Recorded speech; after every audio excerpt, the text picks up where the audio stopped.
সূরা মুহাম্মাদের 19 নম্বর আয়াত আল্লাহ পাক বলছেন ফাআলাম আন্নাহু লা ইলাহা ইল্লাল্লাহ ওয়াস্তাগফির লিযামবিকা ওয়ালিল মুমিনিনা ওয়াল মুমিনাত।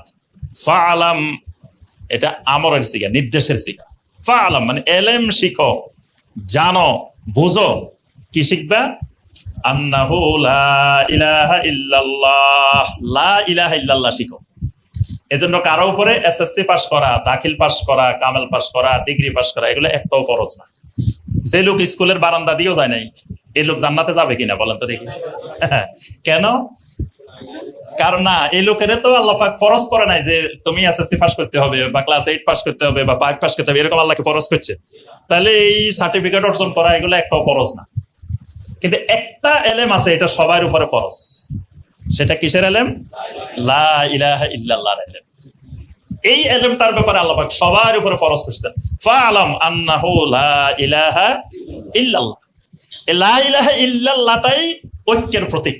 লা ইলাহা ইল্লাল্লাহটাই ঐক্যের প্রতীক। মানে লা ইলাহা ইল্লাল্লাহ বুঝে শুনে বলা লাগবে।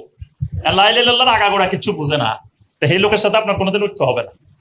ঐক্য হবে কখন? লা ইলাহা ইল্লাল্লাহ বুঝে। 2 নম্বরে লা ইলাহা ইল্লাল্লাহ বললে অন্তরে একটা ইতমিনান তৈরি হয়ে যাবে, প্রশান্তি তৈরি হবে, প্রশান্তি। এজন্য আল্লাহ পাক বলেন আলা বিযিকরিল্লাহি তাতমাইন্নুল কুলুব। আল্লাহর জিকির দিয়ে অন্তরকে ইতমিনান করো, প্রশান্ত করো। তো কখন ইতমিনান তৈরি হবে? ধরেন আপনার মাবুদ 10 জন, তা আপনি তো একজনে এবার ইতমিনান হতে পারবেন না। আপনি কি করবেন? কিছু দরকার আল্লাহর কাছে চাইবেন, কিছু দরকার ওই কিশোরগঞ্জের পাগলার কাছে চাইবেন, কিছু দরকার আরেকজনের কাছে চাইবেন, কিছু দরকার বিভিন্ন জনের কাছে চাইবেন। যদি আপনার মাহবুদ একজনে হয় তা আপনার তো যাওয়ার রাস্তায় নাই। আপনি করবেন যে আমার যা আছে তাকদিরে, যা আছে আমার আল্লাহ তাকদিরে যা রাখছেন সেটাই হবে। চাইলে আল্লাহর কাছে, পাইলে আল্লাহর কাছে, না পাইলেও আল্লাহর কাছে। যাওয়ার রাস্তায় তো আর দ্বিতীয়টা নাই।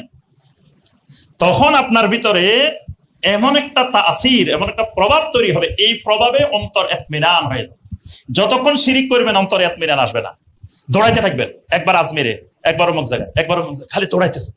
লা ইলাহা ইল্লাল্লাহ বুঝে শুনে যখন একটা দেশের জনগণ বুঝে যাবে, ধরেন বাংলাদেশের এই মানুষগুলো যদি সব লা ইলাহা ইল্লাল্লাহ বুঝি যায়, লা ইলাহা ইল্লাল্লাহর রুকন, লা ইলাহা ইল্লাল্লাহর শর্ত, লা ইলাহা ইল্লাল্লাহর অর্থ যদি বাংলাদেশে ধরেন 70% মানুষ বুঝে গেছে, সবাই তো কিয়ামত পর্যন্ত বুঝবে না, তো ধরেন 70% বুঝে গেছে, তখন আল্লাহ রাব্বুল আলামিন কি করবেন?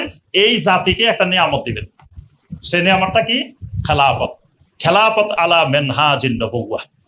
মানে নবী সাল্লাল্লাহু আলাইহি ওয়াসাল্লাম যেই খেলাফত রাষ্ট্র প্রতিষ্ঠা করছেন, খোলাফায়ে রাশেদিন যেই খেলাফত রাষ্ট্র প্রতিষ্ঠা করছেন, এই নিয়ামতটা আল্লাহ ওই জাতিকে দিয়ে দিবেন। এটা আল্লাহর ওয়াদা। যতক্ষণ ওই জাতি লা ইলাহা ইল্লাল্লাহ বুঝবে না, এতক্ষণ আল্লাহ ওই জাতির খেলাফত দিবেন না।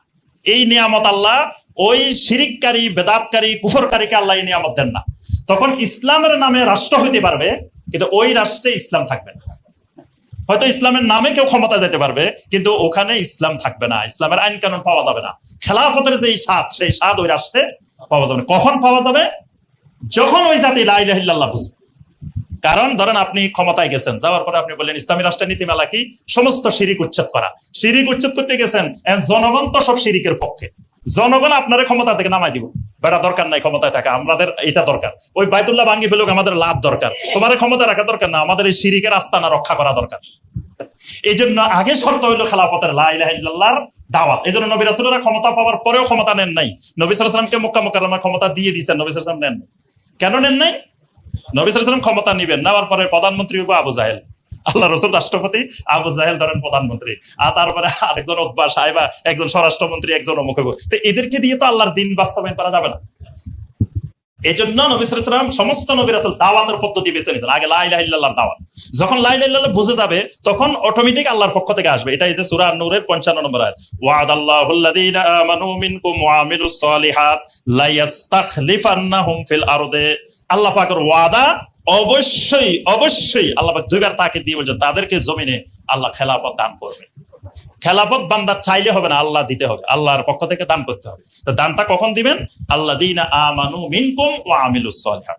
এটা লা ইলাহা ইল্লাল্লাহর আসার। অনেকে সৌদি আরব নিয়ে ঘুম আসে না, নিজের দেশের চিন্তা নাই, সৌদি আরব খারাপ হয়ে যেতেছে এই চিন্তায় দেখবেন অনেকের ঘুম নাই, যে সবসময় সালি সৌদি আরবের সমালোচনা। সৌদি আরব খারাপ না হইলে কিয়ামতটা হবে কেমনে? কিয়ামতের আগে পৃথিবীতে একজনও তাওহীদওয়ালা থাকবে না। একজন তাওহীদওয়ালার উপরে কিয়ামত হবে না। যতদিন জমিনে একজন তাওহীদওয়ালা মুমিন থাকবে ততদিন কিয়ামত হবে না। তাহলে সৌদি আরব যদি তাওহীদের উপরে থাকি যায় তো কিয়ামত কেমনে হইব? তার অর্থ হইলো কিয়ামতের আগে সৌদি আরব তাওহীদ থেকে কি হবে? সরে যাবে, তারপরে যে কিয়ামত হবে। এর আগে তো কিয়ামত হওয়ার সম্ভাবনা নাই। তো এই জন্য এই মানে লা ইলাহা ইল্লাল্লাহর একটা প্রভাব হলো আল্লাহ পাক তাদেরকে দুনিয়াতে বিভিন্ন রকমের বরকত দিবেন। আল্লাহ সুবহানাহু ওয়া তাআলা আমাদের সবাইকে লা ইলাহা ইল্লাল্লাহকে জেনে বুঝে ঈমান আনার, জেনে বুঝে আমল করার এবং এই লা ইলাহা ইল্লাল্লাহর উপরে ইস্তেকামত থাকার, লা ইলাহা ইল্লাল্লাহ নিয়ে মৃত্যুবরণ করার আল্লাহ পাক আমাদের সবাইকে তৌফিক দান করুন। আমিন ইয়া রাব্বাল আলামিন। আসসালামু আলাইকুম ওয়া রাহমাতুল্লাহি ওয়া বারাকাতুহু।